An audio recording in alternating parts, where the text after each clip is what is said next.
Curtly Elconn Lynes Ambrose, known simply as Curtly Ambrose, was born on September 21, 1963, in Sweets, a small village in Antigua and Barbuda. Ambrose's early life was marked by modest beginnings, but his towering figure, athleticism, and natural talent for sports made him stand out from an early age. Growing up in Antigua, a place renowned for its rich cricketing heritage, Ambrose was drawn to the sport as a young boy. His early exposure to cricket came from watching the legends of West Indian cricket during their dominance in the 1970s and 1980s, including greats like Sir Vivian Richards, Joel Garner, and Malcolm Marshall. Ambrose, a tall and lanky youth, was more interested in fast bowling from the very start. He played for his local club, Sweets Cricket Club, where he quickly established himself as a promising fast bowler. His athleticism, combined with a natural ability to generate pace and bounce, caught the attention of selectors in the Caribbean.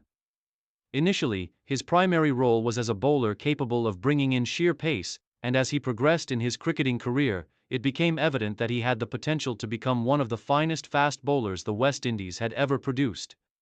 He was encouraged to refine his bowling techniques, and Ambrose took to the rigorous training of his craft. He made significant strides in his cricketing journey, and by the early 1980s, Ambrose's talent had caught the eye of regional selectors.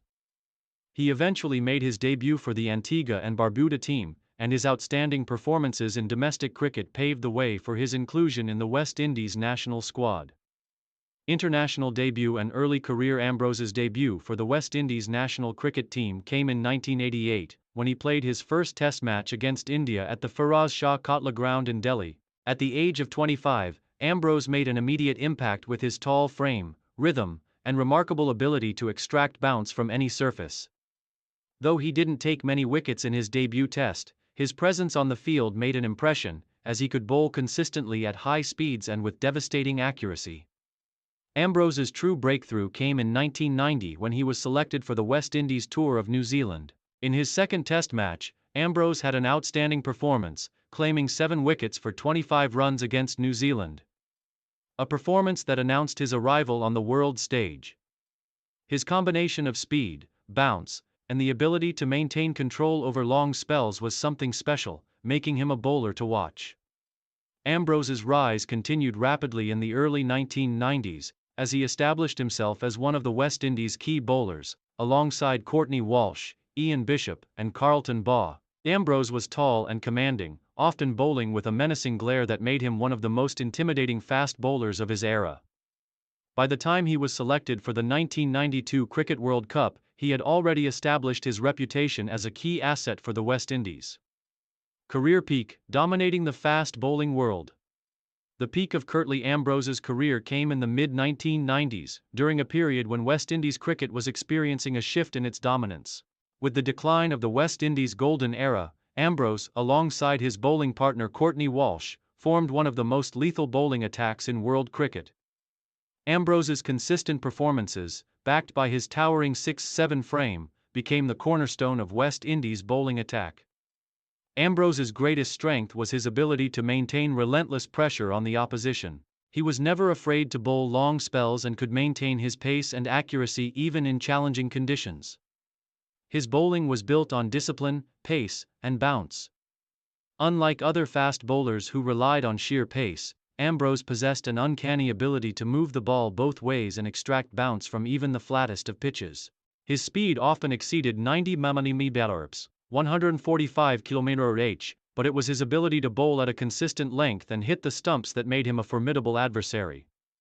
One of Ambrose's most remarkable achievements came during the 1995 Ashes series against England, where he delivered a series of unplayable spells. His efforts were a pivotal part of West Indies' victory, and he was instrumental in demolishing England's top order. In a match against Australia in 1993, Ambrose took 6 wickets for 24 runs, one of his most memorable performances, which helped West Indies defeat Australia. His ability to bowl in partnership with Courtney Walsh, whose steady line and length complemented Ambrose's fearsome pace, was instrumental in the success of West Indies cricket at the time. Ambrose's finest hour came in the 1994-1995 series against Australia in the West Indies, where he was virtually unplayable. During this period, he was ranked as the #1 bowler in the world. His performance was so exceptional that his ability to unsettle batsmen became legendary. Ambrose's control, combined with his bounce and pace, made him one of the most feared bowlers of his time. Main achievements and records. Legendary partnership with Courtney Walsh. Ambrose and Courtney Walsh formed a partnership that was as deadly as any fast bowling duo in the history of the game. Together, they became one of the most successful bowling pairs in Test history. Ambrose's ability to bowl long spells and take wickets at crucial moments complemented Walsh's consistency and leadership. They were central to the West Indies' resurgence in the 1990s. Test cricket records. Ambrose retired with 405 wickets in 98 Test matches, making him one of the most prolific fast bowlers in the history of the game. His strike rate was exceptional, and he maintained an average of just 20.99 runs per wicket in Test matches, which is one of the best in the history of fast bowlers. He also took 22 5-wicket hauls and 3 10-wicket hauls, with his best Test match performance being 7 wickets for 25 runs against New Zealand in 1990. ODI success. In one-day internationals, ODIs, Ambrose was also a key performer for the West Indies, taking 225 wickets in 176 matches at an average of 24.12. His ODI bowling performances were vital for the team, especially during World Cups. 1992 and 1996 World Cups. Ambrose played crucial roles in both the 1992 and 1996 World Cups, even though the West Indies didn't win either tournament. His ability to bowl accurately and economically in the middle overs was essential to West Indies' performances, and he played a leading role in keeping the team competitive. Memorable spells and famous wickets. Ambrose's 1992 spell against New Zealand, where he tore through the opposition to claim a match-winning 7 wickets, remains one of the greatest individual bowling performances in Test cricket history. His match-winning spells against England, Australia, and South Africa further cemented his legacy as one of the game's greatest fast bowlers. Decline and final years. As the late 1990s approached, Ambrose's performances began to gradually decline.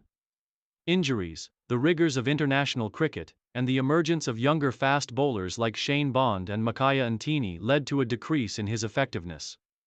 Ambrose played his last Test match in 2000 against India, and although he remained a prominent figure in West Indies cricket, his ability to maintain his peak form faded. In 2000, Ambrose announced his retirement from all forms of international cricket after a glittering career that spanned over a decade.